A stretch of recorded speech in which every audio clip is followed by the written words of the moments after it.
بسم اللہ الرحمن الرحیم۔ آپ کا مبارک نام داؤد اور نسب نامہ یہ ہے: داؤد بن عیسیٰ بن عوید بن عابر بن سلمون بن غشون بن اوینازب بن ارہم بن حسرون بن فارس بن یہودا بن یعقوب بن اسحاق اور بن ابراہیم۔ آپ کی جسمانی خوبصورتی کے ساتھ ساتھ آپ کی آواز بھی بہت ہی دلکش تھی۔ عبداللہ بن عباس فرماتے ہیں کہ اللہ تعالیٰ نے حضرت داؤد علیہ السلام کو ایسی بے مثل اور عمدہ آواز عطا فرمائی تھی جو کسی اور کو نہ دی۔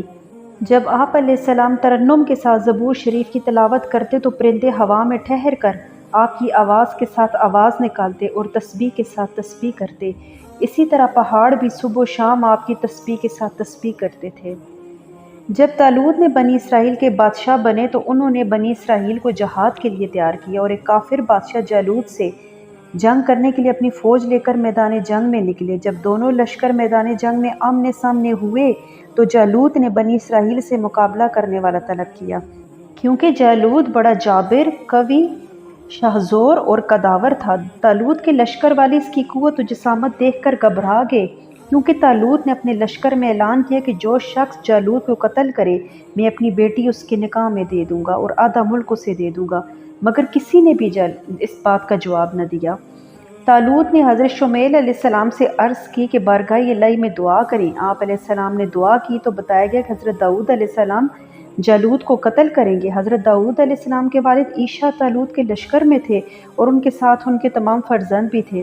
حضرت داؤد علیہ السلام ان سب میں سے چھوٹے اور بیمار تھے، رنگ زرد تھا اور بکریاں چرایا کرتے تھے۔ جب طالوت نے آپ سے عرض کی کہ اگر آپ جالوت کو قتل کریں گے تو میں اپنی لڑکی آپ کے نکاح میں دے دوں گا اور آدھا ملک آپ کو پیش کر دوں گا، تو آپ نے اس کی اس پیشکش کو قبول فرمایا اور جالوت کی طرف روانہ ہو گئے۔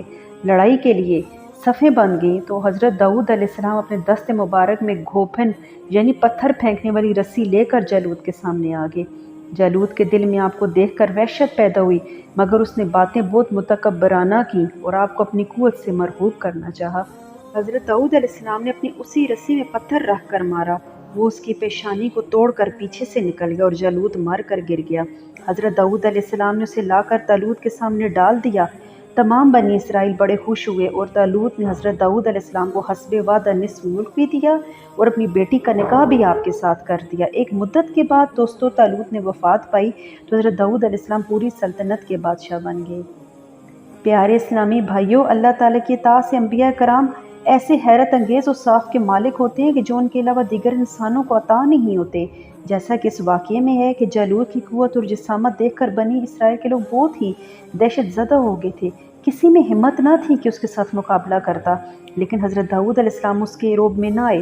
وہ کم عمر تھے اور بیمار بھی تھے اور کمزور بھی تھے، اس کے باوجود اس کا مقابلہ کیا اور ایک ہی پتھر میں اس کا کام تمام کر دیا۔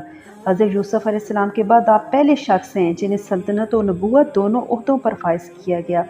آپ علیہ السلام نے تقریباً 70 سال دونوں ذمہ داریوں کو پورا کیا۔ پھر آپ کے بعد آپ کے فرزند حضرت سلیمان علیہ السلام کو بھی اللہ تعالیٰ نے سلطنت اور نبوت دونوں مرتبوں سے سرفراز فرمایا۔